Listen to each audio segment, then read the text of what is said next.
கர்த்தருடைய பரிசுத்த நாமத்துக்கு ஸ்தோத்திரம். இன்னைக்கு நம்ம பார்க்க போற வேத புத்தகம் ஏசாயா 40ஆம் அதிகாரம் 29ஆம் வசனம். சோர்ந்து போகிறவனுக்கு அவர் பலன் கொடுத்து சத்துவம் இல்லாதவனுக்கு சத்துவத்தை பெருக பண்ணுகிறார். God gives power to the faint and increases the strength of those who have no might.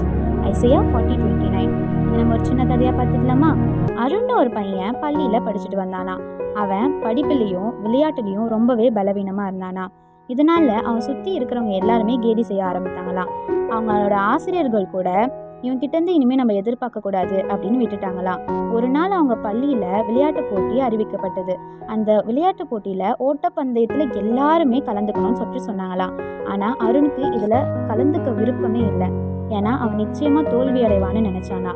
அந்த இரவு அவன் தனியாக அமர்ந்து கொண்டு மெதுவாக சொன்னானா, ஏசப்பா, நான் எப்பவுமே பலவீனமாக இருக்கேன், ஒரு முறை எனக்கு உதவி செய்யுங்கன்னு சொன்னானா. அடுத்த நாள் காலையில் அருணோட இதயம் ரொம்ப வேகமாகவே துடிக்க ஆரம்பிச்சுதான். விசில் அடித்த உடனே மற்றவங்க எல்லாருமே வேகமாக ஓடிட்டாங்க. ஆனால் சில நிமிஷம் கழிச்சு தான் ஓட ஆரம்பித்த கொஞ்ச நேரத்துலேயே அவன் விழுந்து அவன் முழங்காலில் காயமடைந்தானா.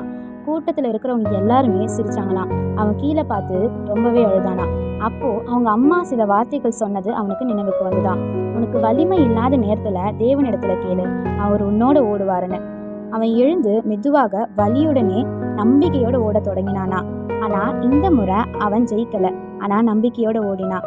அவன் வெற்றி கோட்டை அடையும் போது எல்லாருமே அமைதியா நின்னாங்க.